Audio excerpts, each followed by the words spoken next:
ఓం శుక్లాంబరధరం విష్ణుం శశివర్ణం చతుర్భుజం ప్రసన్నవదనం ధ్యాయేత్ సర్వవిఘ్నోపశాంతయే నారాయణం నమస్కృత్య నరం చైవ నరోత్తమం దేవీం సరస్వతీం వ్యాసం తతో జయముదీరయేత్. గురుర్బ్రహ్మా గురుర్విష్ణుః గురుర్దేవో మహేశ్వరः గురుః సాక్షాత్ పరం బ్రహ్మ తస్మై శ్రీ గురవే నమః. ఓం భగవద్గీత శ్రోతలందరికీ ఆహ్వానం. మనం ఇప్పుడు 7వ అధ్యాయాన్ని, గత క్లాసులో 7వ అధ్యాయాన్ని పూర్తిగా చిట్ట చివరి శ్లోకం భాష్యం కూడా చూశాము. ఇప్పుడు 7వ అధ్యాయాన్ని ఒకసారి ఆ, ఏమందాం, సింహావలోకనం అంటారు చూడండి. సింహావలోకనం అంటే సింహం అంతా ఇట్లా పూర్తిగా కంప్లీట్ గా పర్వే చేస్తుందట కదా ఒక ఏరియాను. సో ఆ విధంగా సింహావలోకనం అంటే కంప్లీట్ గా మొట్టమొదటి నుంచి చివరి వరకు 7వ అధ్యాయంలో ఏం చూశామనే దాని గురించి చూద్దాం ఒకసారి. దీనిలో ఏంటి, 7వ అధ్యాయం పేరు ఇప్పుడు జ్ఞాన విజ్ఞాన యోగం అని కదా. దీనిలో మొట్టమొదటి 6వ అధ్యాయం చివరిలో శ్రీకృష్ణుడు భక్తి అనే టాపిక్ రెఫర్ చేశాడు. 7వ 43వ 44వ శ్లోకమా, 47వ శ్లోకం, 6వ అధ్యాయం 47వ శ్లోకంలో యోగినామపి సర్వేషాం మద్గతేనాంతరాత్మన శ్రద్ధావాన్ భజతే యో మాం సమే యుక్తతమో మత అని చెప్పని అన్నాడు కదా. అంటే శ్రద్ధావాన్ యహ మాం భజతే, ఎవడైతే శ్రద్ధ కలిగి నన్ను పూజిస్తాడో అతడు నాకు యుక్త తమ్ముడు. యుక్త తమ్ముడు అంటే ఏమిటి? అతనికి నేను సాక్షాత్కరిస్తాను, లేకుంటే అతను నా తత్వాన్ని తెలుసుకోగలడు అని. సాక్షాత్కరిస్తాను అంటే ఇతని వాలంటరీ కాదు, ఆయన ప్రయత్నం కూడా, సాధకుడి ప్రయత్నమే ముఖ్యంగా. సాధకుడి ప్రయత్నానికి దేవుడు సహకరిస్తాడు అని. సో 6వ అధ్యాయము అది శ్రద్ధావాన్ భజత యోమాం అనే మాటలో భక్తి గురించి చెప్పారు. ఇప్పుడు దీనిలో భక్తి అనే దానికి ఏమిటి, దానికి బేసిస్ ఏమిటి? భక్తి కలగాలంటే మనం ఒక అత్యుత్తమమైనటువంటి వ్యక్తిత్వం ఎవరైనా ఉంటే వాళ్ళపైన మనకు గౌరవం గాని భక్తి గాని ఉంటుంది కదా. సో దానిలో ఇప్పుడు ఈ 7వ అధ్యాయం నుంచి మొదలుకొని భగవంతుని తత్వాన్ని మనం తెలుసుకోబోతున్నాం. ఇదే మనం బిగినింగ్ లో కూడా అనుకున్నాం కదా. భగవద్గీతలో ఉన్నటువంటి 18 అధ్యాయాల్లో కూడా మొదటి 6 అధ్యాయాలు ఆ త్వం పదార్థ విచారణ. త్వం అంటే ఏమిటి? జీవుడు. మధ్యలో ఉన్నటువంటి 6 అధ్యాయాలు తత్పదార్థ విచారణ అంటే ఏమిటి? ఈశ్వర తత్వాన్ని గురించి తెలుసుకోవడం అన్నమాట. ఈశ్వర తత్వం అంటే అసలు పరమాత్మ అంటే ఏమిటి, శుద్ధ బ్రహ్మ అంటే ఏమిటి, దాని తర్వాత ఈశ్వర స్థాయి అంటే ఏమిటి, తర్వాత జీవుడు అంటే ఏమిటి అని 3 లెవెల్స్ లో మనం చూస్తున్నాం కదా. ఇది ఏమిటి అనేది తర్వాత మళ్ళీ అలాగే చివరి 6 అధ్యాయాల్లో ఈ జీవుడు పరమాత్ముడుగా మారడానికి, ఆ స్థితికి చేరుకోవడానికి ఇతను ఏ విధంగా తను ఆత్మ విమర్శ చేసుకోవాలి, లేకుంటే దాని రకరకాల తన 3 గుణముల యొక్క క్వాలిటీస్ ఎలా ఉంటాయి చూసుకోవాలి. అతని శ్రద్ధ ఎలా ఉన్నది, సాత్విక శ్రద్ధన రాజస శ్రద్ధన ఏమిటి అనేది చూసుకోవాలి. అలాగే ఆ ఇంకా మిగతా తపస్సు, సాత్విక తపస్సు రాజస తపస్సు, గుణముల దృష్ట్యా, త్రిగుణాల దృష్ట్యా తన బిహేవియర్ ఎలా ఉన్నది, బిహేవియరల్ కరెక్షన్. ఆ చివరి అధ్యాయాలన్నీ కూడా బిహేవియరల్ కరెక్షన్. అది ఆ విధంగా ఉంది. తత్వం అసి అనేటువంటి వాక్యం యొక్క వ్యాఖ్యానములాగా ఉన్నది అని చెప్పని ఆనందగిరి గారు చెప్పారనమాట. దాన్ని ఆఫ్ కోర్స్ చాలా మంది పండితులందరూ కూడా ఆ మాటను ఫాలో అవుతున్నారు. సో 6వ అధ్యాయంలో చెప్పినటువంటి దాన్ని ఇప్పుడు 7వ అధ్యాయంలో అట్లా మొట్టమొదట ప్రారంభమైంది. మొట్టమొదటిన ఏమిటిది అని చెప్పని, ఏమిటిది ఏ విధంగా ప్రారంభమైంది?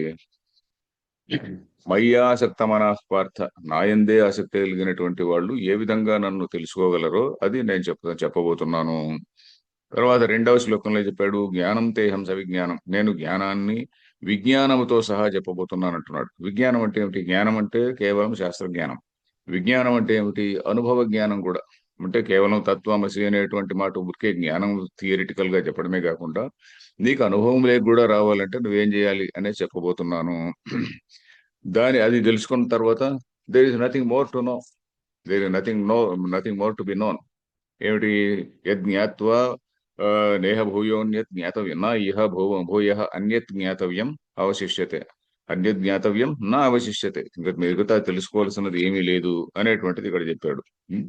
తర్వాత ఏమిటి ఇక్కడ ఇంకా ఒకటి మాట కూడా చెప్పాడు. మనుష్యాణం సహస్రేషు, ఎంతో వేలాది మంది మనుషుల్లో ఎవడో ఒకడు నన్ను తెలుసుకోవాలని అనుకుంటాడు. అలాంటి వేలాది మందిలో అలాంటి తెలుసుకోవాలి అని కోరుకునేటువంటి అలాంటి వేలాది మందిలో ఎవడో ఒకడు నన్ను తత్వతః కశ్చిత్ మాం వేత్తి తత్వతః, ఎవడో ఒకడు ఆ జ్ఞానముల మార్గంలోకి వచ్చినటువంటి వాడు, ఆ శ్రవణము మననము నిధిధ్యాసనము ఇవన్నీ చేసినటువంటి వాడు, అతను తెలుసుకోగలడు అని చెప్పనన్నాడు. తర్వాత మళ్ళీ తన పరా ప్రకృతి అపరా ప్రకృతిని రెండు మాటలు వాడాడు. అపర అంటే ఏమిటి? అపర అంటే ఇన్ఫీరియర్. నా ప్లస్ పర అపర. పర అంటే హయ్యర్. అపర అపర పర అంటే నాట్ హయ్యర్, అంటే ఏమిటి? లోవర్. ఆ లోవర్ ప్రకృతి అంటే ఏమిటి? మనం చూసేటువంటి, మన చుట్టూ చూసేటువంటి భూమి, ఆపహ అనలహ వాయు ఖం మనః బుద్ధిరేవచ, ఇవన్నీ కూడా అహంకార ఇతియమ్మే భిన్నా ప్రకృతి అష్టధ అని చెప్పి ఈ అష్టధా భిన్నా ప్రకృతి, ఈ 8 రకాలుగా ఉన్నటువంటి ఈ ప్రకృతి అంటే ఏమిటి? ప్రకర్షేణ కరోతి. అది అన్ని విధాలుగా రకరకాల ప్రాణుల రూపంలో అది మారిపోతున్నది. ఈ భూమి, ఆపహ నలహ వాయు, వాటి నుంచి వచ్చినటువంటివే కదా మన దేహాలు. మన దేహాలు ఎలాగైతే వీటి పంచభూతాల నుంచి వచ్చినదో, అన్ని ప్రాణుల యొక్క దేహాలు కూడా పంచభూతాల నుంచి వచ్చినటువంటివే. చీమ నుంచి మొదలుకొని, దోమ నుంచి మొదలుకొని, డైనోసార్ వరకును, ఇంకా ఏవేవి ముందు ముందు సృష్టిలో ఏవేవి అంతరించిపోయాయో మనకు తెలియదు. అవన్నీ కూడా ఈ పంచభూతాల పరిణామంగా వచ్చినటువంటివే. కానీ ఆత్మలో పరిణామం లేదు. పంచభూతాల్లో ఉన్నటువంటిది ఏంటి? ఇది ప్రకృతి ప్రకర్షేణ కరోతి అని అనేక విధాలుగా రకరకాలుగా అది కనిపిస్తూ ఉంటుంది. అనేక విధాలుగా ఈ బాడీస్ ను తయారు చేస్తూ ఉంటుంది. కానీ పరమాత్మ తత్వం అనేటువంటిది ఒకటే తత్వమే. సూర్యుని యొక్క కాంతి ఏ విధంగా అయితే అన్ని ప్రాణులపైన సమానంగా పడుతున్నదో, అదే విధంగా పరమాత్మ చైతన్యం అనేటువంటిది కూడా అన్ని ప్రాణులని కూడా ఉత్తేజపరుస్తున్నది. వాటిని ఉత్తేజపరచడం అంటే వాటి యొక్క అంతఃకరణాలు పనిచేసేట్టు చేస్తున్నాయి. అంతఃకరణం పైన రిఫ్లెక్షన్ కావడం వల్ల, ప్రతిబింబించడం వల్ల అంతఃకరణాలన్నీ కూడా నేను I'm knowing it, I know it అని చెప్పని తెలుసుకుంటున్నాయి అనమాట. అది మనం ఉదాహరణ కూడా ఒకటి చెప్పుకున్నాం. ఒక ఘటము ఒక కొన్ని రంధ్రములు ఉన్నటువంటి ఘటాన్ని ఒక మంచి తేజోవంతమైనటువంటి ఒక లైట్ పైన, దానిపైన వదిలిస్తే దీనిలో నుంచి వస్తున్నటువంటి చిన్న చిన్న చిన్న కాంతి రేస్ ఏవైతే ఉన్నాయో, ఆ విధంగా మన నాలెడ్జ్ అంతా అలా ఉన్నది. అసలైనటువంటి తత్వాన్ని తెలియాలంటే ఈ ఈ ఈ ఈ- దీన్ని తీసేయాలి. ఈ నానా ఛిద్ర ఘటోదర స్థిత, ఈ ఘటాన్ని మనం తీసేయాలి. ఘటం అంటే ఏమిటి? మన శరీరమే. అంటే మన శరీరము, మన ఇంద్రియాలు చూసేటువంటి, తెలుసుకునేటువంటి జ్ఞానం అతి చిన్న జ్ఞానం అని. సో శరీరము, ఇంద్రియములు, మనస్సు ఇవన్నీ కూడా ఏమిటి? ఇవన్నీ కూడా జడములు అని. సో ఇదంతా కూడా అపరా ప్రకృతి. దాని తర్వాత పరా ప్రకృతి ఏమిటి? ప్రకృతిం విద్ధి మే పరా ప్రకృతి అంటే ఏమిటి? జీవభూతాం. జీవభూత అంటే ఏమిటి? జీవుడుగా మారినటువంటి నా తత్వం. ఏమిటది? జీవుడిగా ఎందుకు మారింది అంటే, ఇదే ఆత్మ చైతన్యమే అంతఃకరణం పైన ప్రతిబింబించినప్పుడు ఆ అక్కడ ఇదే నేనే దేహాత్మం, ఇదే నేను అని చెప్పనే భావనతో ఉంటుంది. ఈ దేహము, ఇంద్రియములు, ఇది నేను అనేటువంటి భావనతో ఆ చైతన్యం కూడా అలా బిహేవ్ చేస్తున్నదా అన్నట్టుగా ఉన్నది. ఆ చైతన్యం కూడా అలా చేయడం లేదు కానీ అలా బిహేవ్ చేస్తున్నదిగా. వీడు ఈ మనస్సు అనేటువంటిది ఆ పని చేస్తున్నది. ఏమిటి? నేను అనేటువంటి భావన. నేను అంటే ఏమిటి? అసలు నా స్వరూపం పరమాత్మ స్వరూపం అయినప్పటికీ కూడా అది తెలుసుకోకుండా కేవలం దేహేంద్రియ సంఘాతమే నేను అని చెప్పని అనుకుంటాడు. అది జీవభూతం. అది కూడా నా ప్రకృతియే. అది పరా ప్రకృతి, హయ్యర్ ప్రకృతి. తర్వాత ఇక్కడ కొన్ని విషయాలు చెప్పారు. ఏమిటి? అన్ని ప్రాణులు కూడా ఏతద్యోనీని భూతాని సర్వాణి భూతాని అంటే అన్ని భూతములు కూడా, అన్ని ప్రాణులు, భూతములు అంటే ప్రాణులు, ఈ ఈ పర ఈ అపరా ప్రకృతి నుంచి వచ్చినటువంటివే. ఈ అపరా ప్రకృతిని చైతన్యవంతంగా చేస్తున్నటువంటిది ఈ పరా ప్రకృతి.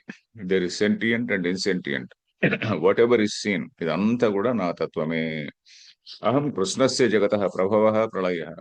ఇది పుట్టుక, సృష్టి, స్థితి, లయలు ఇవన్నీ కూడా నా యొక్క స్వరూపమే. తర్వాత నా స్వరూపం కాకుండా మత్తః పరతరం నాణ్యత్ కించిదస్తి, నేనుగాక మరొకటి ఇంకొకటి లేదు అని చెప్పనంటున్నాడు అనమాట. సో ఇక్కడ ఈ దీనిలో మయి సర్వమిదం ప్రోతం సూత్రే మణిగణా ఇవ.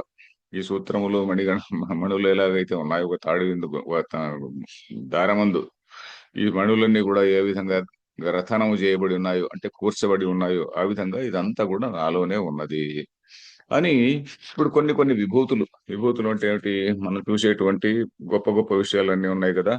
పుణ్యో గంధ పృథివ్యాంచ తేజశ్చాస్మి వావసౌ, పృథివిలో ఉన్నటువంటి తత్వము, అగ్నిలో ఉన్నటువంటి తత్వము, తర్వాత అప్సు నీళ్లలో ఉన్నటువంటి తత్వము, శశి సూర్యులు వీళ్ళలో ఉన్నటువంటి కాంతి, ఇదంతా కూడా నా నా యొక్క ఎసెన్సే వీటి దీనిలో ఉన్నది. అన్ని ప్రాణులకు కూడా నన్ను బీజంగా తెలుసుకో.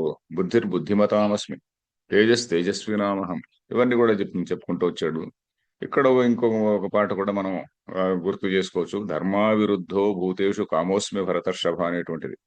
ఇప్పుడు మనం మామూలుగా కామము అంటే ఇది చాలా చాలా గర్హ్యమైనటువంటిది. గర్హ్యము అంటే నిందింపదగినటువంటిది, అది ఉండకూడదు అని అనుకుంటాం కదా. కానీ ధర్మశాస్త్రం ఎప్పుడే గాని మనిషి కోరికల్ని మన్నించకుండా ఉండలేదు. మనిషి కోరికల్ని మన్నించే ధర్మశాస్త్రం రాయబడుతుంది. ఎందుకంటే మనిషి కోరికల్ని మనం ఆ, లెక్కలేకి తీసుకోకుంటే ఆ ధర్మశాస్త్రాన్ని ఎవడూ లెక్కలోకి తీసుకోడు. అందువల్ల ధర్మానికి విరుద్ధముగా అన్నటువంటి కామం ఏదైతే మనుషుల్లో ఉన్నదో, ప్రాణుల్లో ఉన్నదో, అది నా తత్వమే అంటున్నాడు. సో ధర్మావిరుద్ధ, ధర్మ అవిరుద్ధ, ధర్మానికి అవిరుద్ధమైనటువంటి అంటే ధర్మం ప్రకారం నడుచుకునేటువంటి కామం ఏదైతే ఉన్నదో అది నా తత్వమే. అందుకనే ధర్మాదర్థస్య కామస్య అన్నారు. అంటే ధర్మ మార్గములోనే ఉంటూ నువ్వు అర్థం కామం ఈ రెండింటిని కూడా ఎంతవరకు అనుభవిస్తుంటావో అప్పుడు you will become eligible for the next higher level. చిత్తశుద్ధి అనే దాన్ని పొంది, చిత్తశుద్ధి పొందడం వల్ల నెక్స్ట్ జ్ఞాన మార్గంలో ప్రవేశించడానికి నీకు ఒక అర్హత వస్తుంది అనే విషయాన్ని తెలుసుకున్నాం. ఇదివరకు కూడా చాలా సార్లు చెప్పుకున్నాం. తర్వాత మనం ప్రకృతిలో ఈ సత్వ రజస్తమో గుణాలు అని మూడు ఉన్నాయి కదా. ఈ సత్వరజస్తమో గుణాలు అనేటువంటివి ఎక్కడున్నాయి ఇవి? ఈ సత్వరజస్తమో గుణాలు ఇవన్నీ కూడా మత్త ఏవేతి తాన్ విద్ధి నత్వహం తేషు తే మయి, నేను వాటి యందు లేను కానీ అవి నా యందు ఉన్నాయి. అంటే బంగారం అందు అన్ని ఆభరణాలు ఉన్నాయి, ఆభరణములలోనే బంగారు అని కాదు, అన్ని ఆభరణాలు కూడా బంగారంలోనే ఉన్నాయి అనేటువంటి భావనలో. ఇప్పుడు కంసాలి వాడి దృష్టి మనకు రావాలి అని చెప్పని అంటుంటారు వేదాంత అధ్యాపకులు. మనకు మామూలుగా గ్రాహకుడు ఎవడైతే ఉన్నాడో కస్టమర్ ఏమిటి, ఓ ఇది నెక్లెస్, ఇది ఫలానది, ఇది ఫలానది అనేటువంటి భావనలో వీడు ఉంటాడు. దీని ఆకారం ఇలా ఉన్నది, దీని ఇది ఇంకోటి ఉన్నది అని.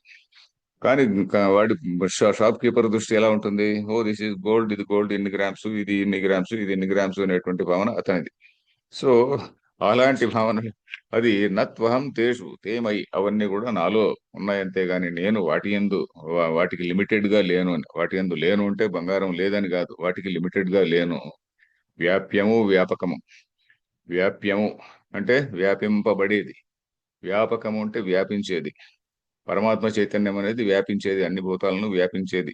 వ్యాప్యము అంటే ఏమిటి? మిగతా ఈ ఘటాకాశము మఠాకాశము ఇవన్నీ కూడా వ్యాప్యములు. సో అది ఒకటి చెప్పాడు అనమాట. తర్వాత ఇంకోటి ఏంటి?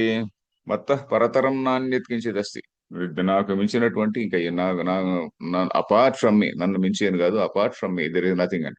అంటే ఏమిటి? మనం ఏదైతే చూస్తామో ప్రపంచంలో ఇదంతా కూడా ఆ, నా తత్వమే. తర్వాత ఈ మూడు గుణములు ఉన్నాయి కదా, ఈ మూడు గుణాలు మనుషుల్ని ఏ విధంగా అఫెక్ట్ చేస్తున్నాయి? సత్వ రజస్తమో గుణాలు, ఈ మూడు గుణాలే మనిషిని ఏ, సంసారంలో కట్టిపడేస్తున్నాయని. త్రిభిర్గుణమయైర్భావై సర్వమిదం జగత్ మోహితం నా అభిజానాతి, ఇదంతా కూడా జగత్ అంతా కూడా మోహింపజేయబడి, మోహితం అంటే మోహింపజేయబడి నన్ను, ఈ గుణములకు అతీతంగా ఉన్నటువంటి నన్ను గ్రహించలేకుండా ఉన్నాయి అని చెప్పి అన్నాడు. తర్వాత దీన్ని ఎలా దాటడం, ఈ మాయ అనే దాన్ని దాటి ఏ విధంగా మన తత్వాన్ని పొందడం అంటే, ఈ దుష్కృతులు ఎవరైతే ఉంటారో, అంటే చెడు పనులు చేసినటువంటి వాళ్ళు ఎవరైతే ఉంటారో, దుష్కృతులు అంటే ఏమిటి? మామూలుగా దేహేంద్రియ సంఘాతమే నేను అనేటువంటి ఉద్దేశంతో నాకు ఇంకా రాగద్వేషాలు ఇవన్నీ కూడా బాగా పెట్టుకొని, మనసులో పెట్టుకొని ఎవరైతే ఉంటారో, అట్లాంటి మూఢులు ఎవరైతే ఉంటారో, నరాధమాహ, వాళ్ళు ఏమిటి? ఆసురీం భావం ఆశ్రిత అసురాహ. అసురాహ అంటే ఏమిటి? కేవలం ఇంద్రియ సంతర్పణమే ముఖ్యం అనుకునేటువంటి వాళ్ళు. అసుషు రమంతే ఇది అసురాహ. అసు అంటే ప్రాణములు, అలాగే ఇంద్రియములు, వాటి అంతే రమిస్తున్నటువంటి వాళ్ళు. ఇంద్రియములకు ఉన్నటువంటి ఆ జ్ఞానమే, వాటికి వచ్చేటువంటి సుఖమే, అదే సుఖము, అంతకుమించి లేదు అనేటువంటి భావనలో ఉన్నటువంటి వాళ్ళు దుష్కృతులు. వాళ్ళు ఎప్పటికీ కానీ తత్వాన్ని తెలుసుకోలేరు. దుష్కృతులు అంటే వాళ్ళందరూ క్రిమినల్స్ అనేటువంటి ఉద్దేశం కాదు. ఇక్కడ నమాం దుష్కృతులు అనే చోట ఇంకొక కామెంటరీ కూడా మనం చదివాం. ఏమిటంటే, ఇప్పుడు ఈ యజ్ఞయాగాదులు ఇవన్నీ చేస్తున్నటువంటి వాళ్ళు ఉన్నారు. యజ్ఞయాగాదులు చేస్తున్నటువంటి వాళ్ళేం క్రిమినల్స్ కాదు, వాళ్ళు చెడ్డ పనులు చేయడం లేదు. శాస్త్రం అనుమతించినటువంటి పనులే చేస్తున్నారు. శాస్త్రం అనుమతించిన పనులే చేస్తున్నప్పటికీ కూడా చిత్తశుద్ధికి తోడ్పడనటువంటి, చిత్తశుద్ధికి ఏమాత్రము సహాయకారిగా ఉండనటువంటి పనులను చేస్తున్నారు వాళ్ళు. కేవలం కామ్యకర్మలు చేయడం వల్ల ఏంటి, ఇంకా ఓకే, నాకు ఎంత పుణ్యం వచ్చింది, నాకు ఇంత, ఇంకేదో సముద్ర లోకాన్ని జయించాను, సముద్ర లోకాన్ని జయించాను అని చెప్పని పూర్వకాలంలో ఋషులందరూ మునులు చెప్పుకుంటుంటారు. మనం రామాయణం చూస్తే రామాయణంలో కూడా రాముడి దగ్గరికి కొంతమంది మునులు వచ్చి, అయ్యా నేను జయించినటువంటి లోకాలన్నిటినీ నీకు ఇస్తానంటారు. రాముడు అవన్నీ మాకేం వద్దండి, నేనే నేనే కావాలంటే నేను తెచ్చుకుంటానని చెప్పిన వాళ్ళకు గౌరవంగా నమస్కారం చేస్తుంటాడు. సో ఆ విధంగా ఈ లోకాలు జయించడం అనేటువంటి ఇవన్నీ కూడా ఏంటి, అది మోక్షానికి పనికొచ్చేది ఏం కాదు. మోక్షానికి పనికొచ్చేది కాదు కాబట్టి అలాంటి వాళ్ళను కూడా దుష్కృతి అనే అనాలి అని మనకు భాష్యంలో, శంకరాచార్యుల భాష్యంలో కాకుండా మిగతా వ్యాఖ్యల్లో మనం చదివాం. తర్వాత 4 విధాలైనటువంటి ప్రజలు, 4 విధాలైనటువంటి వాళ్ళు పరమాత్మను భజిస్తారు. ఎవరు? మొట్టమొదటి వాళ్ళు ఏంటి? సుకృతినః. వాళ్ళు పుణ్యకర్మలు చేసి ఉండాలి. అనేక పుణ్యకర్మల వల్ల, కామ్యకర్మలు చేయకుండా, పుణ్యకర్మలు అంటే ఏంటి, కామ్యకర్మలు చేయకుండా కేవలం నిత్యకర్మలు చేసి, కర్మానుష్ఠానం అంటే కర్మయోగం చేసి, అలాగే చిత్తశుద్ధిని పొందినటువంటి వాళ్ళు, వాళ్ళు కేవలం ఓహో ఒకే పరమాత్మ ఉన్నాడు అనేటువంటి భావనతో భజంతే మాం. మాం అంటే ఏమిటి ఇక్కడ? మాం అనేటువంటి పదానికి నిర్గుణ బ్రహ్మ ఒక స్థాయిలో ఉన్నది, సగుణ బ్రహ్మ ఇంకొక స్థాయిలో ఉన్నది. సగుణ బ్రహ్మ అంటే ఏమిటి? మాయావచ్ఛిన్నం చైతన్యం ఈశ్వర అని మనం ఏదైతే అన్నామో అది సగుణ స్థాయి. ఎందుకంటే దానిలో సృష్టి, స్థితి, లయ అనేటువంటి గుణములు ఉన్నాయి. సగుణ అంటే ఏమిటి? గుణములు ఉన్నటువంటిది, గుణములతో కూడినటువంటిది. గుణములు అంటే ఏమిటి? ఇక్కడ సత్వరజస్తమో గుణములు ఉన్నాయి. ఆ సత్వరజస్తమో గుణములు అనేటువంటి ఇదొకటి. అంతేకాకుండా ఓహో సృష్టి, స్థితి, లయ అనేటువంటి గుణాలు కూడా ఉన్నాయి. వాటిలో మంచి గుణాలు ఉన్నాయండి అంటాం అనుకోండి. మంచి గుణాలు ఉన్నాయి అంటే సత్వగుణం ఉంది అనే అర్థమే కాదు. వాడు ఇగో మంచి పనులు చేస్తున్నాడు, ఈ పని చేస్తున్నాడు, ఆ పని చేస్తున్నాడు అని. సో ఆ విధంగా సృష్టి, స్థితి, లయ అనేది ఒకటి ఉన్నది. తర్వాత ఇంకోటి ఏంటి? మా జీవులు చేసినటువంటి కర్మలకు కర్మఫల దాతృత్వము అనేటువంటిది ఒకటి ఉన్నది. కర్మఫల దాతృత్వం అంటే కర్మఫలాన్ని ఇచ్చేటువంటి శక్తి ఏది అంటే ఆ ఈశ్వర స్థాయిలో ఉన్నటువంటి ఆ కాస్మిక్ బీయింగ్ అని మనం అంటున్నాం కదా. ఆ కాస్మిక్ బీయింగ్ అనేటువంటిది అది ఈశ్వర స్థాయిలో ఉన్నది. దాది మాయావచ్ఛిన్నం చైతన్యం అని చెప్పని అన్నారు. సో అది సగుణ స్థాయి. ఇక్కడ దీనిలో ఏంటి, ఉత్తమాధికారి, మధ్యమాధికారి అని రెండు మనం వేదాంతంలో చెప్పుకుంటాం. మందాధికారిని చెప్పుకోం. ఎందుకంటే వాడు మందాధికారి ఎవడైతే ఉన్నాడో వాడు కేవలము ఆ, ఈ స్వాభావిక కర్మల్ని వదిలేసి, అంటే స్వాభావిక కర్మలు ఉంటే all types of criminal activities, వాటిని వదిలేసి కేవలం వేదం అనుమతించినటువంటి కామ్యకర్మలను చేసేటువంటి వాడు మందాధికారి. అంటే ఏమిటి? చెడ్డ పనులు చేయడు, మోసానికి పనికొచ్చే పనులు చేయడు. మందాధికారి వాడంత వాడు నాకు పుణ్యం వచ్చింది, నాకు ఇది వచ్చింది, ఇది వచ్చింది అని ధైర్యం దీంతో ఉంటాడు అనమాట. పూజలు అవి ఇవి చేసుకుంటూ ఉంటాడు, మంచివాడే, నాట్ ఎ బ్యాడ్ ఫెలో. మధ్యమాధికారి అంటే ఎవరు? మధ్యమాధికారి అంటే ఎవడైతే జిజ్ఞాసుగా ఉన్నాడో అతను. ఆ జిజ్ఞాసుగా ఉన్నాడు అనేటువంటి వాడు మొట్టమొదట ప్రాథమిక స్థాయిలో ఇతను సగుణ ఉపాసన చేయాలి. సగుణోపాసన అనే దాన్ని గట్టిగా చేస్తే అప్పుడు ఇతనికి ఈశ్వర కృప అనేటువంటిది ఒకటే కాకుండా, ఫస్ట్ ఆఫ్ ఆల్ ఈశ్వర కృప రావాలంటే ఫస్ట్ ఆఫ్ ఆల్ వాడి మనస్సు, చిత్తం నిలవాలి, ఒక చోట నిలవాలి. దాన్నే మనం 6వ అధ్యాయంలో ధ్యాన యోగంలో చూసాం.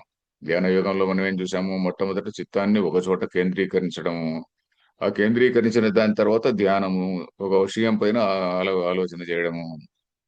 మొట్టమొదట మనస్సును ఒక చోట కాన్సన్ట్రేషన్ అనేటువంటిది ఒకటి. Next level is meditation. ఒక చోట నిలపడము, ఆ నిలిపినప్పుడు ఒకే ఒక పర్టికులర్ ఐడియా పైన మనం మనసులో ధ్యానం చేయడం అనేటువంటిది అది సెకండ్ లెవెల్. ఇది మనం చూసాం. సో ఇవన్నీ కూడా చాలా అవసరం. ఇది ఎక్కడ వీలవుతుంది? ఒక సగుణ రూపం ఉన్నప్పుడు ఆ సగుణ రూపాన్ని మనం మనసులో భావించుకొని, ఆ సగుణ రూపాలు మనకు చాలా చాలా చాలా చాలా ఉన్నాయనుకోండి. విష్ణువు, శివుడు, అమ్మవారు, ఇంకా రకరకాల గణేశుడు కావచ్చు, సూర్యుడు కావచ్చు, ఇట్లా అనేకమైనటువంటి సంప్రదాయాలు ఉండేవి. ఏ సంప్రదాయం చూసినా, ఉదా ఏ ఏ పుస్తకం తీసుకున్నా ఇది గ్రేటెస్ట్, ఇది గ్రేటెస్ట్, ఇది గ్రేటెస్ట్ అని ఉంటుంది. విష్ణు సహస్రనామం చదివితే ఇదే గ్రేటెస్ట్ అని ఉంటుంది. లలితా సహస్రం చదివితే అదే గ్రేటెస్ట్ అని ఉంటుంది. ఇంకోటి చదివితే అదే గ్రేటెస్ట్ అని ఉంటుంది.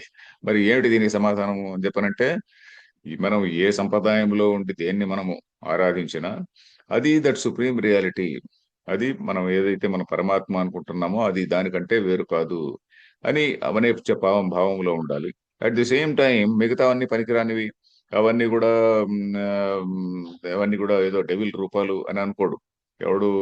ఈ పరమాత్మ తత్వాన్ని తెలుసుకున్నటువంటి వాడు అవన్నీ కూడా డెవిల్ రూపాలు అని అనుకోడు. అవన్నీ కూడా మంచివే. అవన్నీ కూడా వాళ్ళ వాళ్ళ ఆ దీన్ని బట్టి ఇష్టదేవత అనేది ఒకటి ఉన్నది కదా, మనకు ఒక అలా ఒక ఇది ఒకటి ఉన్నది, ఒక ఆచారం ఒకటి ఉన్నది కదా. మన ఇష్టదేవతను మనం ప్రార్థించవచ్చు. మనకి ఇష్టదేవత కాకుంటే ఇంకా ఇంకొక ఆయన కూడా మన శివుడు కూడా నచ్చాడు అనుకోండి, వెంకటేశ్వర స్వామితో పాటు ఆయన్ని కూడా ప్రార్థించవచ్చు. కానీ ప్రార్థించినప్పుడు ఎస్, అది కూడా ఆ పరమాత్మ రూపమే, అది పరమాత్మ అనే అనే భావనతోనే చేయాలి. మిగతా వాటిని ఇవి కాదు, ఇవన్నీ వేరే, ఇవన్నీ అనేటువంటి భావనతో చేయకూడదు. సో అది సగుణ స్థాయి. నిర్గుణ స్థాయి అంటే ఏమిటి? కేవలం శ్రవణ మనన నిధిధ్యాసనల వల్ల మన పైన మనసు నిలిపి ఆ వైరాగ్యం, మొట్టమొదటి వైరాగ్యం అనేది కూడా అభ్యాసం చేసిన తర్వాత ఈ ఆ స్థాయిలోకి రావడం, నిధిధ్యాసనం అనేటువంటి స్థాయిలో క్రమక్రమంగా తన అహం అనేటువంటి దాన్ని పూర్తిగా లయింపజేసుకోవడం.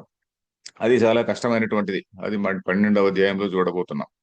సో ఇక్కడ మనం చూసేదేంటి, ఈ అధ్యాయంలోను మళ్ళీ నెక్స్ట్ అధ్యాయంలో కూడా 8వ అధ్యాయంలో కూడా సగుణ స్థాయి, నిర్గుణ స్థాయి అని చెప్పాను. ఆ సగుణ స్థాయిని ఇక్కడ వర్ణిస్తున్నాడు.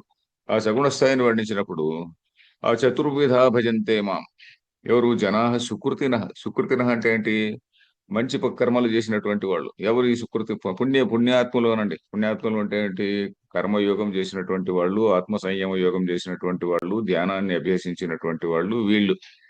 వీళ్ళలో ఎవరెవరు చెప్పాడు? 4 రకాలు చెప్పాడు. ఇప్పుడు మళ్ళీ మనం ఆ డీటెయిల్స్ లేక పోనక్కర్లే. సహ జిజ్ఞాసు, అర్థార్థి, జ్ఞానీశ, భరతర్షభ అని అన్నాడు. తర్వాత వీళ్ళందరిలో ఎవడు అందరూ గొప్పవాళ్లే, అందరూ మంచివాళ్లే. అయినా కూడా వాడు జ్ఞాని అనేటువంటి వాడు విశిష్యతే.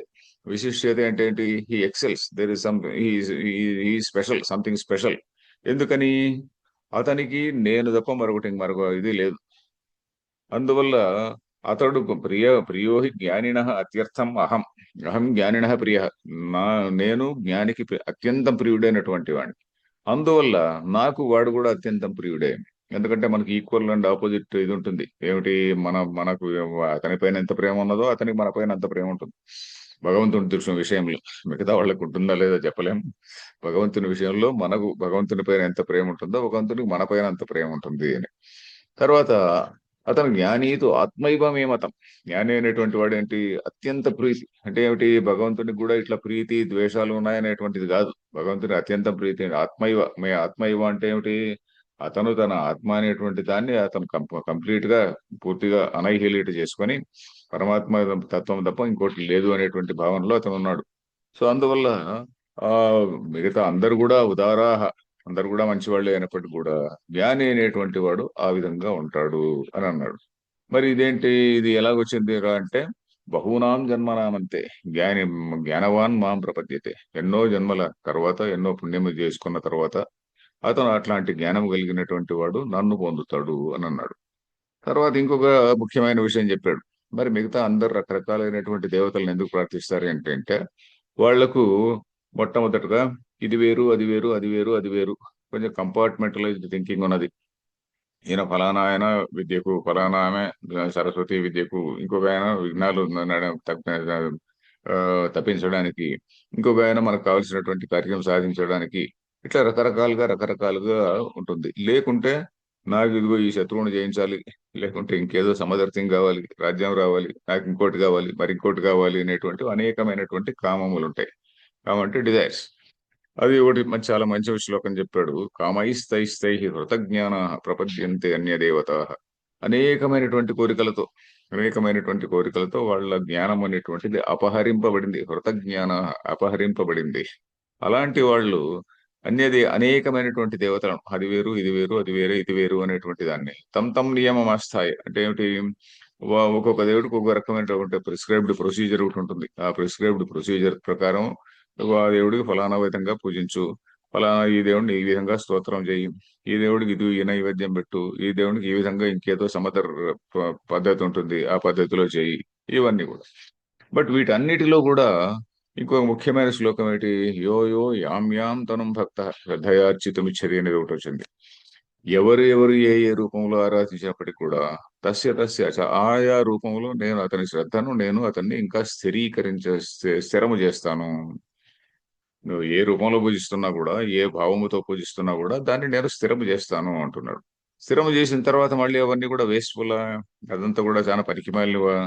అంటే అలాదేం లేదు. తయా శ్రద్ధయా యుక్తః తస్య ఆరాధనమిహతే లభతే చ తతః కామాన్ లభతే చ. కామాన్ లభతే చ అంటే వాడు కోరినటువంటి వాటిని పొందుతుంటాడు కూడా. నువ్వు ఏ ఏ ఏ దేవుణ్ణి ఆరాధించినా కూడా దాంతో పొందుతున్నావు కూడా. అది ఎవరిస్తున్నారు మళ్ళీ? ఆ కర్మ ఫలమంతా ఇస్తున్నటువంటిది ఎవరు? ఒకే పరమాత్మనే ఇస్తున్నాడు. ఒకే ఈశ్వర తత్వం. పరమాత్మ అంటే నిత్య శుద్ధ బుద్ధముక్త చైతన్యం కాదు. ఈ ఈశ్వర స్థాయిలో ఉన్నటువంటి కాస్మిక్ బీయింగ్ అంటాం కదా! ఆ ఈశ్వర స్థాయిలో ఉన్నటువంటి ఒకే ఈశ్వరుడే కర్మఫలదాత. అందరికి కూడా కర్మఫలం ఇచ్చేటువంటిది ఆ ఈశ్వరుడే. మయైవ విహితాన్ హి తాన్ మయైవ హి. ఇది ఎందుకంటే ఇచ్చేటువంటి వాడు ఎవడు అంటే నేనే. మిగతా వాటి అన్నిటికి కూడా వాడు ఎవరిని పూజించినా కూడా అంటే ఇది ఏ శ్రద్ధ ఎందుకు చెప్పుకోవాలంటే 21, 22 మన సమాజంలో ఉన్నటువంటి అనేకమైనటువంటి ఈ సోషలాజికల్ విషయాల్ని ఇది కొంతవరకు మనకి ఎక్స్ప్లెయిన్ చేస్తుంది. మనకి ఎందుకురా ఇంత ఇంత ఇంత ఇంత ఇంతమంది ఇవన్నీ కూడా ఉన్నారు, ఇన్ని ఆరాధనలు ఉన్నాయి, మీరందరూ పాలిథీస్టులు అది ఇది అంటే ఇది మనం చాలా క్లియర్ గా ఈ 2 శ్లోకాలు మనకు వస్తే మనకు ఇంకా పాలిథిజం అనేటువంటి డౌట్ మన మనసులో ఉండదు. మనం అందరం కూడా అరే ఒక రోజు ఇక్కడ పూజిస్తున్నాం, ఒక రోజు అక్కడ పూజిస్తున్నాం, ఒక రోజు అక్కడ పూజిస్తున్నాం అనేటువంటి డౌట్ మన మనసులో ఉండదు. ఇది ముఖ్యంగా మన పిల్లవాళ్ళకు కొన్ని కొన్ని భగవద్గీతలో ఉన్నటువంటి కొన్ని శ్లోకాలు చెప్పాలండి. భగవద్గీత అంతా బట్టి వేయించాల్సిన పని లేదు. 700 శ్లోకాలు బట్టి ఎవరైనా పుణ్యాత్ములు వేస్తే వేయని మంచిదే. అది ఫ్యూచర్ లో చాలా చాలా పనికి వస్తుంది అనుకోండి. కానీ మనకు ఉన్నటువంటి ఈ రకరకాలైనటువంటి మోడర్న్ డౌట్స్ వస్తుంటాయి చూడండి. మనకు ఈ రకరకాలైనటువంటి సివిలైజేషనల్ కాన్ఫ్లిక్ట్స్ వస్తున్నాయి కదా. సివిలైజేషనల్ కాన్ఫ్లిక్ట్స్ అంటే ఒక పిల్లవాడు స్కూల్కి పోయినప్పుడు వాడు from peer group, from his own classmates he gets so many ideas. ఓ ఇదంతా నాన్ సెన్స్ అనేటువంటి భావన వాడి మనసులో వచ్చినప్పుడు ఇలాంటివి తెలిస్తే then he realises that he belongs to a great egalitarian tradition. ఎలాంటి ట్రెడిషన్ అంటే ఎవరు మిగతా ఏ ట్రెడిషన్ కూడా ద్వేషించదు. నువ్వు ఎక్కడెక్కడ దేన్ని పూజించినా కూడా అంతా ఒకటే. సర్వదేవ నమస్కార కేశవం ప్రతి గచ్చతి అన్నట్టుగా ఒకే పరమాత్మ ఉంది అని చెప్పేటువంటి ఒకే ఒక సిద్ధాంతము, ఒకే ఒక కల్చర్ మన సివిలైజేషన్ మనది. ఆ విషయం మన వాళ్ళకి తెలియాలి. అందుకని ఈ 2 శ్లోకాలు పిల్లలకి చాలా చాలా క్లియర్ గా చెప్పాలండి. తర్వాత మళ్ళీ ఇంకేంటన్నాడు? బట్ ఇవన్నీ కూడా కరెక్టే. బట్ వాటి వల్ల వచ్చే ఫలం అంతా కూడా అంతవత్తు ఫలం తేషాం అని చెప్పిన అన్నాడు. అంతవత్తు ఫలం తేషాం తద్భవతి అల్పమేధసాం. అల్పమేధస్సు అంటే ఏమిటి? చాలా తక్కువ బుద్ధితో అరే ఈ దేవుడు వేరే, ఇక్కడ ఇదిగో నాకు ఇదిగో ఇంకేదో మ్, విఘ్న విఘ్నేశ్వరుడు విఘ్నాన్ని తొలగిస్తున్నాడు అని చెప్పి అంత అంత అంతే పూజించడం. ఇంకొక దీనికి ఇంతే పూజించడం. రాజుగారిని దగ్గరికి నేరుగా పోకుండా రాజభటుల్ని ఒక భటుల్ని పూజిస్తే వాడి వాడి స్థాయిలో ఎంత ఉందో వాడిస్తాడు, ఇంకొకటి స్థాయిలో ఎంత ఉందో అంత ఇస్తాడు. కానీ రాజు అంటే అత్యుత్తమమైనది ఇవ్వచ్చు. సో అలాంటి బుద్ధి లేదు వీళ్ళకి. ఎవరికి? ఈ కామైస్తైస్తై హృతజ్ఞాన ఎవరైతే ఉన్నారో వాళ్ళు. తర్వాత ఇంకొక శ్లోకం, చాలా ముఖ్యమైనటువంటి శ్లోకం ఉంటుందండి. దీని గురించి ఒకరిద్దరికి కొన్ని శంకలు కూడా వచ్చాయి. ఏదంటే అవ్యక్తం వ్యక్తిమాపన్నం మన్యంతే మాం అబుద్ధయ అనేది ఉంది కదా. అవ్యక్తమైనటువంటి తత్వాన్ని వ్యక్తిగా మారినట్టుగా కొంతమంది బుద్ధి లేని వాళ్ళు అనుకుంటున్నారు అని. అక్కడ వచ్చిన డౌట్ ఏంటంటే నిజమే కదా అని. అవ్యక్తమైనటువంటి అవ్యక్తం అంటే ఏమిటి? శుద్ధ పరమాత్మ తత్వము. వ్యక్తి మాపన్నం అంటే కృష్ణుడు గాను రాముడు గాను అవతారాలుగా మారినటువంటి వాళ్ళు మారినాడు అనుకుంటున్నారు బుద్ధి లేని వాళ్ళు అని చెప్పనంటే అక్కడ అర్థం కుదరదు కదా. నిజంగానే ఆ పరమాత్మ తత్వమే ఆ ఈశ్వర తత్వం నుంచినే, హిరణ్య గర్భ తత్వం నుంచినే, ఆ హిరణ్య గర్భ తత్వము సర్వదేవాత్మకం. దాని నుంచినే మనకు వచ్చేటువంటి రకరకాలైనటువంటి ఈ అవతారములు గాని ఇవన్నీ కూడా. సో వీటిని మనం ఏమనుకుంటున్నాము? మనం ఇవన్నీ వేరు వేరు వేరు వేరు అనుకుంటున్నాం అనమాట. ఇక్కడ మనకు వచ్చే డౌట్ ఏమిటిది? ఓ నిజమే కదా, అవ్యక్తమైనటువంటిది వేరు వేరు ఆకారాల్లో వస్తున్నది అనేటువంటిది, అది ఒక అర్థం. అప్పుడు అలాంటప్పుడు అబుద్ధయ అనేది రాదు కదా. అది నిజంగా వాళ్ళు అబుద్ధం మరి పనికిమాలిన డల్లింగ్ కాదు వాళ్ళు. సో వాళ్ళు సరిగానే అనుకుంటున్నట్టు. కాబట్టి అందుకని ఇక్కడ ఏమిటి అర్థం ఏమిటంటే 3 రకాలుగా మనకు అర్థం వస్తుందండి ఇక్కడ. అవ్యక్తం అంటే ఏమిటి? నేను అంటే ఎవరు? కృష్ణుడు అనేటువంటి వ్యక్తి అనుకోండి. వ్యక్తి స్థాయిలో తీసుకుంటే నేను వస్తుతః నిరుపాధిక పరమాత్మ అయినప్పటికీ కూడా నిరుపాధిక అంటే ఏమిటి?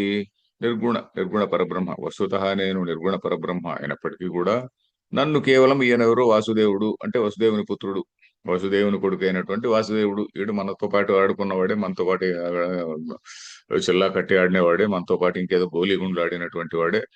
ఆ కాలంలో గేమ్స్ ఏవి ఉండేవో మనకు తెలియదు. సో వీడు మనతో పాటు ఆడుకున్నటువంటి వాడే కదా అని చెప్పనేటువంటి భావనతో ఇట్లా అబుద్ధయ ఉన్నారు అనేటువంటిది మామూలు ఒక రకం లోవర్ లెవెల్లో అర్థం. అది మామూలుగా అదే ఆ అర్థం కూడా సరిపోతుంది. ఇంకోటి అంటే అన్ని శరీరాల్లోనూ ఉండేటువంటిది నేనే కదా, జ్ఞాతత్వమే కదా. అన్ని శరీరాల్లో ఉన్నప్పటికీ కూడా తమను తాము పరమాత్మ స్వరూపులుగా తెలుసుకోలేకుండా ఉన్నారు కదా మూర్ఖులు. అన్ని శరీరాల్లోనూ ఉన్నటువంటి ఆత్మస్వరూపాన్ని తెలుసుకోలేకుండా ఉన్నారు కదా అవ్యక్తం. అన్ని శరీరాల్లోనూ ఆ, ఉన్నది కూడా ఆ అవ్యక్త తత్వమే. వ్యక్తిమాపన్నం నేనైనప్పటికీ కూడా వ్యక్తిగా ఇది వేరే అది వేరే అది వేరే అని చెప్పని అనుకుంటున్నారు కదా. తమలో ఉన్నటువంటి పరమాత్మ తత్వాన్ని తెలుసుకోలేకుండా ఉన్నారు వీళ్ళెంత మూర్ఖులు అని జాలి చూపుతున్నాడు అని ఇంకొక అర్థం. అది శంకరానంద వ్యాఖ్యలో మనకు కనిపించేటువంటి అర్థం. ఇది చాలా బాగుంది యాక్చువల్లీ. ఇంకొక అర్థం కూడా బాగుంది. ఇంకోటి కూడా మిగతా ఈ వ్యాఖ్యలన్నీ చూస్తే మనకు వచ్చేటువంటిది ఏంటంటే పరమాత్మ వస్తుతగా వస్తుత అంటే నిజానికి ఒక వ్యక్తిగా విభజింపబడ్డానికి వీలు లేదు. ఈ రాముడు వేరే, కృష్ణుడు వేరే, లేకుంటే శివుడు వేరే, విష్ణువు వేరే, ఇంకొక అమ్మవారు వేరే అనేటువంటి వీళ్ళు విభజించడానికి వీలు లేదు. అది అవ్యక్తం. వ్యక్తం అంటే ఏమిటి? ఒక వ్యక్తి అంటే ఏమిటి? ఇండివిజువల్, ఒక దేహము, ఒక రూపము ఉన్నటువంటి వాడు. ఇది అవ్యక్త తత్వం. ఇది విభజింపబడేది కానప్పటికి కూడా మూర్ఖులు వీళ్ళందరినీ కూడా ఇది వేరు అది వేరు అది వేరు ఇది వేరు అని చెప్పని భిన్న దేవతలుగా భావిస్తున్నారు. అయ్యో మూర్ఖులు అని. సో అబుద్ధయ అనే దాన్ని మనం జస్టిఫై చేయాలంటే, అబుద్ధయ అంటే బుద్ధి లేని వాళ్ళు ఉంది కదా, జస్టిఫై చేయాలంటే ఈ మూడు రకాలైనటువంటి అర్థాలు వస్తాయి. ఈ మూడు రకాలైనటువంటి అర్థాలను కూడా మనం జాగ్రత్తగా గుర్తుపెట్టుకోవాలి. ఎందుకంటే ఈ శ్లోకం కొద్దిగా గజిబిజిగా ఉంది. గజిబిజి అంటే నిజమే కదా అనిపిస్తుంది. ఏది అవ్యక్తం వ్యక్తిమాపన్నం అంటే ఏంటి? అవ్యక్తమైనటువంటి తత్వములో రాముడు కృష్ణుడు వీళ్ళందరూ ఏర్పడడం మంచిగా కరెక్టే కదా, దీన్ని అబుద్ధయ అని ఎందుకు అన్నారు అని అనిపిస్తుంది. సో అది అక్కడ ఇక్కడ మూడు రకాల అర్థం చెప్పుకోవాలి. ఒకటి రిపీట్. ఒకటి నేను వస్తుతః నిరుపాధిక పరమాత్మ అయినప్పటికీ కూడా నన్ను కేవలం వాసుదేవుడు అనుకుంటున్నారు అని చెప్పని ఒక అర్థం. అంటే కృష్ణుడు ఆ విధంగా చెప్తాడా అని కూడా మనకు ప్రశ్న వేసుకోవాలి. ఎందుకంటే ఇప్పుడు కృష్ణుడు పరమాత్మ తత్వాన్ని చెప్తున్నాడు కదా, తన గురించి తన గ్రేట్నెస్ చెప్పుకోవడానికి ఇక్కడ లేడు కదా. కృష్ణుడు ఈ విధంగా అంటున్నాడా అనేది ఒక శంకనే. ఏమిటి? వస్తుతః నేను పరమాత్మ అయినప్పటికీ కూడా నన్ను వీళ్ళందరూ కూడా నన్ను అండర్ ఎస్టిమేట్ చేస్తున్నారా? నిజానికి నేను పరమాత్మనే అని అర్జునుడికి అంత ఇంప్రెస్ చేయాల్సిన అవసరం అక్కడ ఏమున్నది? సో ఇంకోటి ఏంటి? ఇంకొక అర్థం ఏంటి? రెండవ అర్థం అన్ని శరీరాల్లోనూ ఉన్నటువంటిది నేనే అయినప్పటికీ కూడా నన్ను పరమాత్మ తమను తాము పరమాత్మ స్వరూపుడిగా తెలుసుకోలేకుండా ఉన్నారు అందరు కూడా. నన్ను విభిన్న దేహాల్లో విభిన్న వ్యక్తులుగా ఉన్నట్టు తెలుసుకుంటున్నారు. విభిన్న దేహాల్లో విభిన్న వ్యక్తులుగా ఉన్నట్టు అది వేరు ఇది వేరు, వాడు వేరు, వీడి మిత్రుడు వీడి శత్రువు అన్నట్టుగా భావిస్తున్నారు అనేది రెండవ అర్థం. ఇంకొక అర్థం ఇక్కడ సందర్భాన్ని బట్టి. ఎందుకంటే భిన్న దేవతలు భిన్న దేవతలు భిన్న దేవతలు అనేటువంటి మాట వచ్చింది కదా, ఆ సందర్భాన్ని బట్టి ఇంకొక అర్థం ఏమొస్తున్నది? పరమాత్మ అనేటువంటిది వస్తుతః ఒక విభజింపబడేది, వ్యక్తిగా విభజింపబడేది కానప్పటికి కూడా మూర్ఖులు ఈ భిన్న దేవతలు అనేటువంటి భావనతో చూస్తున్నారు అని ఒక అర్థం వస్తుంది. సో ఇక్కడ ఇది ఈ 24వ శ్లోకం అది చూడాలి. తర్వాత తర్వాత ఏం చెప్పాడు? వేదాహం సమతీత అని ఇంక ఇవన్నీ కూడా మంచి ఇవే. నేను భూత భవిష్యత్ వర్తమానములు అన్ని తెలిసినటువంటి ఈశ్వర తత్వము అనేది ఒకటి. తర్వాత ఇంకోటి ఏమిటి? ఈ ప్రాణులన్నీ కూడా పుట్టుకతోనే మోహంతో పుట్టాయి అనేటువంటిది ఇంపార్టెంట్ పాయింట్ ఒకటి చెప్పాడు. పుట్టుకతోనే సర్గే ఇచ్ఛాద్వేష సముత్థేన ద్వంద్వమోహేన భారత. ఈ ద్వంద్వమోహములు అంటే ఏమిటి? నేను I and other one, I and other one, నేను వేరు నేను వేరు అది వేరే అనేటువంటి ద్వంద్వమోహం అయితే దీని వల్లనే అన్ని కూడా వస్తాయి. ఇది నాది ఇది నాది నాది అనేటువంటి భావన. ఈ ద్వంద్వమోహం అనేది ఎప్పుడు వచ్చినది? ఎందువల్ల కలిగినది? ఇచ్ఛా ద్వేషముల వల్ల, రాగద్వేషముల వల్ల. అది ఇప్పుడు ఈ జన్మలో ఓదేనా, ఒక జన్మలో ఓదేనా? కాదు. ఇప్పుడు అనేక జన్మల్లో నుంచి మనకు వచ్చినటువంటి వాసనలు అనేటువంటి ఉన్నాయి చూడండి, సంస్కారములు. ఈ సంస్కారాల బలం వల్ల ఈ ద్వంద్వ మోహం అనేటువంటిది వచ్చినది. ఈ ద్వంద్వ మోహములు అనేటువంటి ఎప్పుడు ఒక మనిషిలో వస్తాయి? పుట్టుకతోనే వస్తున్నాయి. పుట్టుకతోనే ఒక బ్యాగేజ్ ఆఫ్ కర్మ వస్తున్నది వీడికి. పుట్టుకతోనే వీడు ఒక బ్యాగ్ మూట మోసుకొని వస్తున్నాడు. ఏమిటి? ఆ పూర్వజన్మ సంస్కారములు అనేటువంటివి. ఆ సంస్కారాల వల్ల వీడికి ఆ మోహం చెందుతున్నాడు. దాని వల్లనే వీడు మళ్ళీ దానికి ఆ సంస్కారాలకు అనుగుణంగానే వీడు పనిచేస్తున్నాడు. అని ఒకటి 27వ శ్లోకం, అది కూడా ఒక మంచి శ్లోకం అని చెప్పారు. తర్వాత ఎప్పుడు ఎప్పుడు మరి పరమాత్మని తెలుసుకుంటారు, లేకుంటే ఆ ఈశ్వర తత్వాన్ని తెలుసుకుంటారు అంటే, ఏషాంతు అంతగతం పాపం జనానాం పుణ్యకర్మణ, వీళ్ళు పుణ్యకర్మలు చేసినటువంటి వాళ్ళు. పుణ్యకర్మలు ఎవరు ఎప్పుడు చేస్తారు? పుణ్యకర్మలు అంటే ఏమిటి? కేవలం కర్మయోగమే. కర్మ కర్మయోగం చేయడము, తర్వాత తమ స్వధర్మాన్ని ఆచరించడం, దాని తర్వాత మనస్సును చిత్తశుద్ధి వచ్చిన తర్వాత ఆ ధ్యానము, తర్వాత ఆత్మ సంయమము, ఇవన్నీ చేసేటువంటి వాళ్ళు వాళ్ళు పుణ్యకర్మలు. వాళ్ళు ద్వంద్వ మోహ నిర్ముక్త భజంతే మాం దృఢవ్రతా అని చెప్పన్నాడు. ద్వంద్వ మోహముల నుంచి వాళ్ళు విముక్తులవుతారు. తర్వాత చిట్ట చివరి 2 శ్లోకాల్లో కొన్ని పదాలు వాడారు. ఏమిటది? జరామరణ మోక్షాయ. ఈ 2 శ్లోకాల గురించి, ఈ 2 శ్లోకాలు గత క్లాసులో మనం చెప్పుకున్నాం. జరామరణ మోక్షాయ అంటే ఏమిటి? జర అంటే ముసలితనము, మరణము, ఈ ముసలితనము, చావు, వీటి నుంచి జరామరణము అంటే కేవలం మరణం మెయిన్ గా తీసుకోవచ్చు అనుకో. సో వీటిని నన్ను ఆశ్రయించినటువంటి వాళ్ళు ఎవరైతే ఉన్నారో, నన్ను అంటే ఏమిటి ఇక్కడ? పరమాత్మ తత్వమే. పరమాత్మ తత్వము అటు ఉత్తమాధికారికి, మధ్యమాధికారికి సగుణ బ్రహ్మ. సగుణ బ్రహ్మను మొట్టమొదటి ఆరాధించాలి. సగుణ బ్రహ్మను ఆరాధించిన తర్వాత మళ్ళీ నిర్గుణ పరమాత్మ ఇది వస్తుంది. సో మాం ఆశ్రిత్య తంతియే, నన్ను ఆశ్రయించి ఆ ఒకే ఒక పరమాత్మ ఉన్నాడు, ఒకే ఒక దేవుడు ఉన్నాడు, ఆ కాస్మిక్ బీయింగ్ అనేటువంటిది ఒకటే ఈశ్వరుడు. అలాంటి వాళ్ళు తే బ్రహ్మ తద్విదు, తే తద్ బ్రహ్మ విదు, వాళ్ళు ఆ పరమాత్మను తెలుసుకుంటారు. తత్ బ్రహ్మ అంటే ఏమిటి ఇక్కడ? ఇక్కడ అక్షర బ్రహ్మ. అది 8వ అధ్యాయంలో చెప్పబోతున్నాడు. అది ఎవడు ఈ బ్రహ్మ అంటే ఏమిటి? కిం తద్ బ్రహ్మ అని మొట్టమొదటి శ్లోకం ప్రారంభమవుతున్నది. ఆ కిం తద్ బ్రహ్మ అంటే ఏమిటి? ఎవరు ఆ బ్రహ్మ అంటే ఏమిటి అంటే, ఇదిగో ఆ అక్షర బ్రహ్మ అని మనం ఏదైతే అంటున్నామో, అక్షరమైనటువంటి తత్వమే బ్రహ్మ. కృత్స్నం, కృత్స్నం బ్రహ్మ. వీళ్ళని కృత్స్నం బ్రహ్మ అంటే పూర్తిగా అన్నిటినీ, అన్నింటికీ ఆధారమైనటువంటి ఒకే ఒక తత్వం ఏదైతే ఉన్నదో అది కృత్స్నం బ్రహ్మ. తద్విదు కృత్స్నం, పూర్తిగా తెలుసుకుంటారు అని, ఆ విధంగా కృత్సం అనే దాన్ని పూర్తిగా తెలుసుకుంటారు అని చెప్పొచ్చు. లేకుంటే కృత్స్నం బ్రహ్మ అని, కృత్సం బ్రహ్మ అనే దానికి అడ్జెక్టివ్ గా కూడా చెప్పొచ్చు. అంటే పరమాత్మ, అన్నింటికీ ఆధారభూతమైనటువంటి ఆ పరమాత్మ అని దాన్ని తెలుసుకుంటారు. అలాగే అధ్యాత్మం అంటే ఏమిటి? ప్రతి శరీరములోనూ ఉన్నటువంటి ఆత్మ, ప్రతి శరీరములోనూ ఉన్నది అనే విషయాన్ని కూడా తెలుసుకుంటారు. అధ్యాత్మం అంటే ఇక్కడ ఆత్మని, ఇది అధ్యాత్మం అంటాం కదా. అన్ని శరీరం, అన్ని ప్రాణుల్లో ఉన్నటువంటిది అని ఒక అర్థం. తర్వాత కర్మ, కర్మచ అఖిలం. కర్మ అంటే ఏమిటి? మనకి ఈ జన్మకు కారణమైనటువంటిది ఏదైతే ఉన్నదో అది కర్మ. ఈ అఖిలంగా ఉన్నటువంటి కర్మను తెలుసుకుంటారు. అలాగే అధిభూతం అధిదైవం సాధియజ్ఞం చే విదు ప్రయాణకాలేపి మాం విదుహు, మాం తే విదుహు. అధిభూతం అంటే ఏమిటి ఇక్కడ? అధిభూతం అంటే ఈ చుట్టూరా ఉన్నటువంటి క్షరోభావ, అధిభూతం క్షరోభావ అని చెప్పబోతున్నాడు. అంటే ఏమిటి? అన్ని నశ్వరమైనటువంటివి, అంటే నశించే స్వభావం కలిగినటువంటి మిగతావన్నీ కూడా అది అధిభూతం, మన చుట్టూ ఉన్నటువంటిది అదంతా కూడా పరమాత్మయే. ఎందుకంటే క్షేత్రము క్షేత్రజ్ఞుడు రెండు కూడా నేనే అని 13వ అధ్యాయంలో చెప్పబోతున్నాడు. అది కూడా నేనే. తర్వాత అధిదైవం. అధిదైవం అంటే ఏంటి? దేవతల స్థాయిలో, అంటే ఈశ్వర తత్వం ఏదైతే ఉన్నదో అది కూడా నేనే అనేటువంటిది. అధియజ్ఞం. అధియజ్ఞం అంటే ఏమిటి? మనం చేసేటువంటి అన్ని కర్మలకు కర్మ ఫలదాత అయినటువంటి తత్వం కూడా నేనే అనేటువంటిది ఒకటి.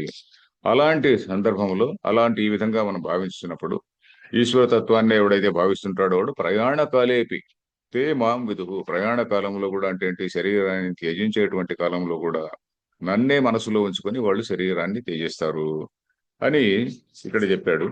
దీని తర్వాత ఇక్కడ దీనిలో ముఖ్యంగా చెప్పినటువంటి విషయం ఏంటంటే, ఉత్తమాధికారి అనేటువంటి వాడికి ఆ జ్ఞేయ బ్రహ్మ, ఏది సుపీరియర్, సత్యం జ్ఞానం అనంతం బ్రహ్మ అనేటువంటిది. మధ్యమాధికారికి ఈ ఆ సగుణ బ్రహ్మ, మనం ఉపాస్య బ్రహ్మ అంటారు. జ్ఞేయ బ్రహ్మ, ఉపాస్య బ్రహ్మ అని చెప్పి 2 స్థాయిల్లో మనం చెప్పుకుంటాం కదా. ఇది ఇక్కడ ఈ విధంగా మనము గత క్లాసులో తెలుసుకున్నాం. ఇది 7వ అధ్యాయం యొక్క ఇది ఒక ఉపసంహారం అనుకోండి, లేకుంటే సింహావలోకనం అనుకోండి. ఇది జ్ఞాన విజ్ఞాన యోగో నామ సప్తమోధ్యాయ. వచ్చే క్లాసులో మనము 8వ అధ్యాయాన్ని ప్రారంభిద్దాం. 8వ అధ్యాయం ప్రారంభంలోనే ఈ టెక్నికల్ వర్డ్స్ ఇంకొంచెం విషయం వివరించి చెప్తారు, అది అప్పుడు తెలుసుకుందాం. హరి ఓం తత్సత్. ఓం పూర్ణమదః పూర్ణమిదం పూర్ణాత్ పూర్ణముదచ్యతే పూర్ణస్య పూర్ణమాదాయ పూర్ణమేవావశిష్యతే. ఓం శాంతి శాంతి శాంతి.